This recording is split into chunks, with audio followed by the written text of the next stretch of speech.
একজন ব্যক্তি ছিলেন বনু ইসরাইলের মধ্যে, সেই ব্যক্তি 99টা খুন করেছিল, 99টা মার্ডার করার পরে সে চিন্তা করেছে তওবা করবে। তার তওবা আছে কিনা এটা জিজ্ঞেস করার জন্য তিনি অনেক মানুষের কাছে ঘুরেছেন। তাকে সবাই নেগেটিভ উত্তর দিয়েছে। এক পর্যায়ে গিয়ে সে একজন আবেদকে জিজ্ঞাসা করেছে, আবেদকে যে বেশি বেশি ইবাদত করে। আবেদ কিন্তু সেই ব্যক্তি নয় যে আলেম, কথা বুঝতে পারছেন? আলেম তার কাছে জ্ঞান থাকে এবং জ্ঞান অনুযায়ী সে আমল করে, আর আবেদের কাছে খুব একটা বেশি জ্ঞান থাকে না কিন্তু সে ইবাদত করে। এই আবেদকে সে জিজ্ঞাসা করেছিল আমার কি তওবা হবে? সে আবেদ বলেছিল যে তুমি 99টা খুন করেছো, তোমার কিসের তওবা? তো সে ব্যক্তি এই আবেদকেও খুন করে 100টা মার্ডার পূর্ণ করেছিল। এরপরে তার মধ্যে আবার তওবার চেতনা আসে। তাকে জানানো হয় অমুক জায়গায় একজন আলেম আছেন, তার কাছে গিয়ে প্রশ্ন করো, তিনি উত্তর দিবে। সে আলেম তাকে জানালো যে হ্যাঁ, তোমার তওবা করার সুযোগ আছে, তুমি খালেস অন্তরে আল্লাহর কাছে তওবা করতে পারো, আল্লাহ চাইলে তোমাকে মাফ করতে পারো। এবার সে তওবা করলো, করার পরে কি করতে হবে পরামর্শ চাইলো। আলেম তাকে বলল তুমি এই এলাকা থেকে চলে যাও, অনেক দূরে হিজরত করো, যেখানে যাতে করে আগের হিস্ট্রির সাথে তোমার কোনো সম্পর্ক না থাকে, আগের জীবনের সাথে তোমার সম্পর্ক না থাকে, নতুন জীবন গঠন করো।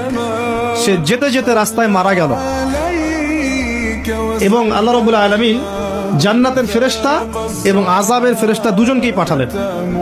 এই দুজন ফেরেশতা তারা তার আত্মাকে নিয়ে ঝগড়ায় লিপ্ত হলো, কে তার রূহটা কবজ করবে, কে তার রূহটা নিয়ে যাবে। আপনারা জানেন যদি রূহটা নিয়ে যায় আযাবের ফেরেশতা, তার মানে কি? তার ফয়সালা কি? জাহান্নাম। জান্নাতের ফেরেশতা নিয়ে গেলে ফয়সালা জান্নাত ইনশাআল্লাহ। তো আল্লাহ রাব্বুল আলামিন এখানে একটা কৌশল করলেন। আল্লাহ পাক রাস্তাটাকে লম্বা করে দিলেন।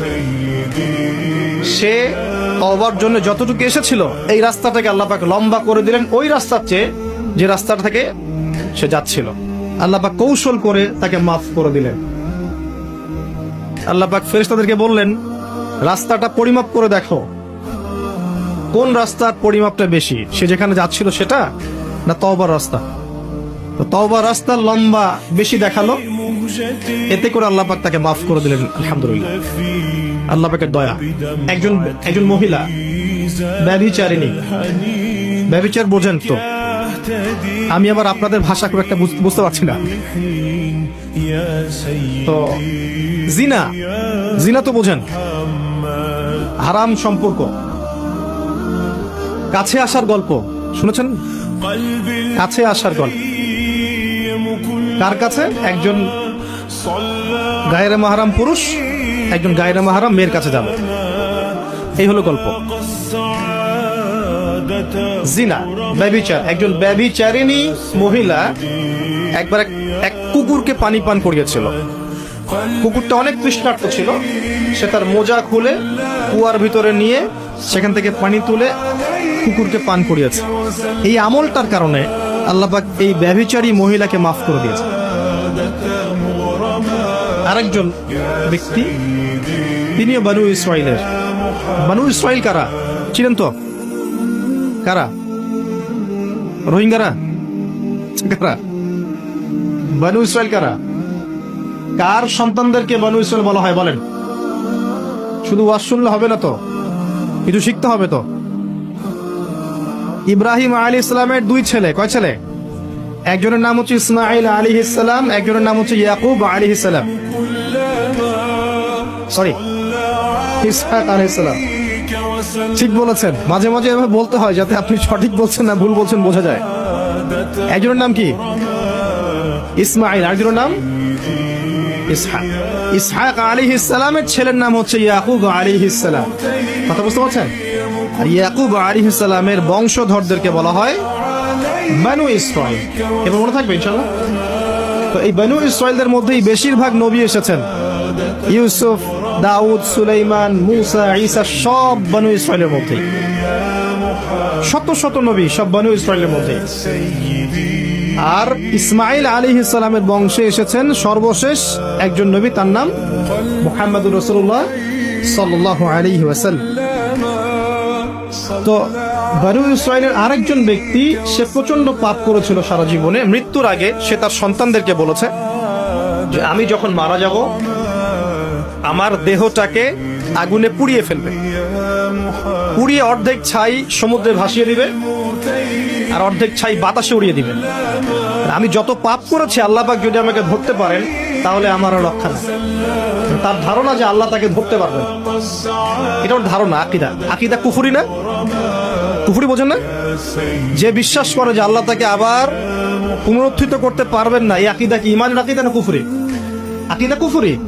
কুফরি আকীদা নিয়ে সে তার সন্তানদেরকে ওসিয়ত করছে। তার মৃত্যুর পর সন্তানরা তাই করলো।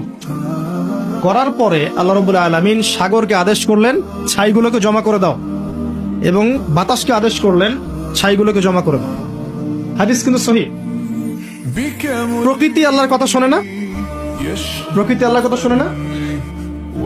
এই বিশাল সাগর আপনাদের আল্লাহর আদেশেই আপনার পা ধুয়ে দিচ্ছে।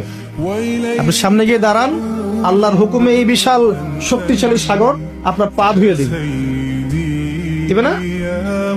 আল্লাহ যখন ওকে আদেশ করবেন যে আমার বান্দারা সবাই ইয়াবা খায়, আমার বান্দারা সব মাদক খায়, আমার বান্দারা সব জেনা করে, আমার বান্দা বান্দিরা এখানে পতিতা বৃত্তিতে লিপ্ত হয়েছে, জেনায় লিপ্ত হয়েছে, আমার বান্দা বান্দিরা এখানে নগ্ন হয়ে ঘুরছে, নামাজ কালাম পড়ছে না, তুমি এদের সবাইকে ভাসিয়ে দাও। সাগর ওই দিন আপনাকে ভাসিয়ে দেবে। সাগর তার কথা শুনবে না? প্রকৃতি আল্লাহর কথা শোনে। তো এই প্রকৃতি জড়ো করে দিল ছাইগুলো।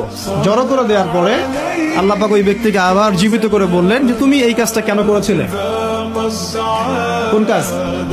মৃত্যুর পরে ছাই বানিয়ে উড়িয়ে দেওয়ার কাজটা কেন করেছিলে? তখন সেই ব্যক্তি বলছে মিন খাশিয়াতিকা ইয়া রাব্বি, হে আল্লাহ আমি আপনার ভয়ে এই কাজটা করেছি। আল্লাহ পাককে সে আরো একটা সেন্টেন্স বলেছে। আল্লাহ পাক হাদিসের মধ্যে নিয়ে এসেছেন, তিনি বলেছেন আমি আপনার ভয়ে করেছি কি করি নাই, হে আল্লাহ আপনি তো সেটা ভালো করেই জানেন। কথা বুঝতে পারছেন? তো আল্লাহ পাক বললেন ঠিক আছে আমি তোমাকে মাফ করে দিলাম। এখানে কিন্তু পাপ করার অ্যাক্সেস দেওয়া হচ্ছে না, আপনাকে পাপ করতে উৎসাহিত করা হচ্ছে। আল্লাহ পাকের দয়া রহমত আমি বুঝাতে গিয়ে এই কয়েকটা হাদিস আপনাকে বললাম। 100 ভাগ দয়া আল্লাহর কাছে আছে, 1 ভাগ তিনি ছড়িয়ে দিয়েছেন আমাদের সবার মধ্যে। কত মহব্বত করি আমরা আমাদের সন্তানকে, তাই না? স্ত্রীদেরকে, আমাদের মাদেরকে, আমাদের বাবাদেরকে, আমাদের দেশকে, আমাদের সমাজকে, আত্মীয়দেরকে, প্রতিবেশীদেরকে মহব্বত করি না, ভালোবাসি না? এই ভালোবাসা 1 ভাগ ভালোবাসার অংশ, বাকি সমস্ত ভালোবাসা আল্লাহর কাছে।